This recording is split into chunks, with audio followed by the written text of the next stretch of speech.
What does writing fiction mean to you compared to writing nonfiction like columns and biographies? Writing my column in the newspaper taught me about structure and good writing having a beginning, a middle, and an end. And it also taught me discipline. So I like to write every day because I'm used to writing every day for the newspaper. And when you write a good newspaper column, it's got a beginning, a middle, an end. You have to learn how to use dialogue. You have to learn how to tell a story that grabs the reader right away. And so the stories that I write for the newspaper gave me great grounding and training when it was time to write fiction because I sort of understood the structure already. How has being a father to 4 kids had a role in your writing for young readers? Well, the one thing that people always tell me is, oh, the kids in your book sound like real kids. And I said, well, they ought to, because I've been listening to this conversation at my dinner table and in my rec room and in the back seat of my car and on the sidelines of every kid I ever coached. And so I like to think I've taken bits and pieces of what I've seen as a dad and as a coach and sort of mixed it into my book. There's no one boy or girl in any of my books that's an exact replica of somebody I know. But I think I can reach into boys and girls that I've known, children of my own, and find interesting components to make them into interesting characters in books. What do you think sports mean in kids' development and character? The one thing I found out, especially when I've coached, is how important sports is to boys and girls. I've seen it with my own eyes how important it is.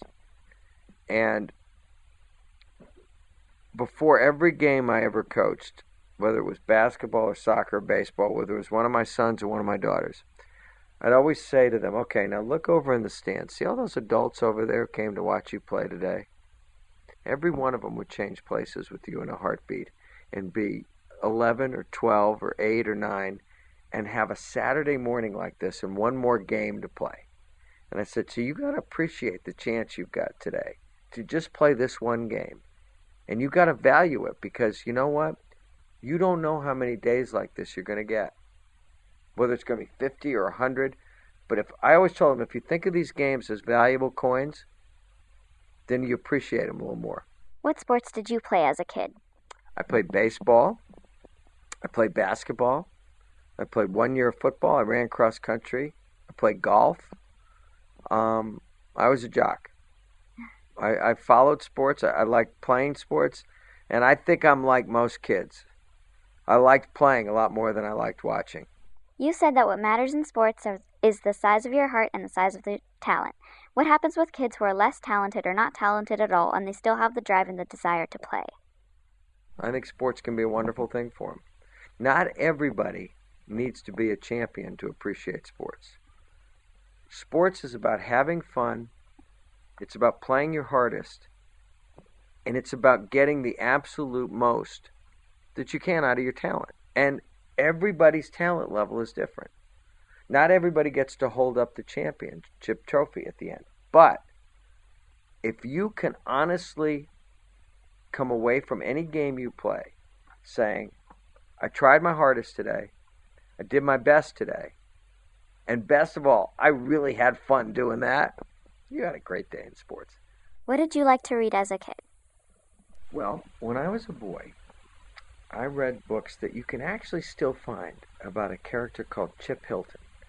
And he was a high school and then he was a college star in basketball and baseball and football. And they were written by an old basketball coach named Claire B. And later on, when I first started to read to my boys when they were little, I would read to them from these boys. And they were all about teamwork and friendship and loyalty. And I didn't know until I started writing these books for young adults how much those books had gotten into my heart and in my memory and my imagination, which is what books are supposed to do. And I found out that I was sort of writing the kinds of books that I used to read when I was your age. And I liked the Hardy Boys, and I liked these books called Rick Brandt's Science Adventures. And not long ago, I wanted to see if they were still out there. So I ordered one from an out-of-print bookstore. And when I opened it up, it looked exactly like I remembered it. And the logo was a lightning bolt on the binding. And I turned the book over, and I saw this lightning bolt, and it was like 40 years of my life disappeared. And I was as excited to hold this book as I had the first time I bought it. And now when I see kids your age come up to my signings, and they've got their copies of Travel Team and Heat and all my books in their hands, and they're excited, I feel like I'm the same as them. What inspired you to write Hero? I liked comic books when I was a boy. And I thought, what if I took one of the boys from my other books and gave him some very cool stuff that he could do? Now I got a question for you. Because my editor asked me this question. It was really the jumping off point for this book. If you could fly or be invisible, which one would you choose? I don't know. Because invisible, you could see things that other people couldn't see. And when you fly, you could also see things that other people couldn't see. Fly or be invisible? Come on, Maya. No. Be invisible. Really? See, now I pick fly. But when I started telling people that this was the question, and I saw how people would get into arguments saying, no, invisible's better. I said, wow, now I got a good character. Because the fact is, in Hero, Zach can do both. And I had so much fun writing this book because I really wasn't sure what he could do. So I'm almost finding out as the reader finds out. A great writer once said that the fun of writing is finding out that you know things you didn't know you knew.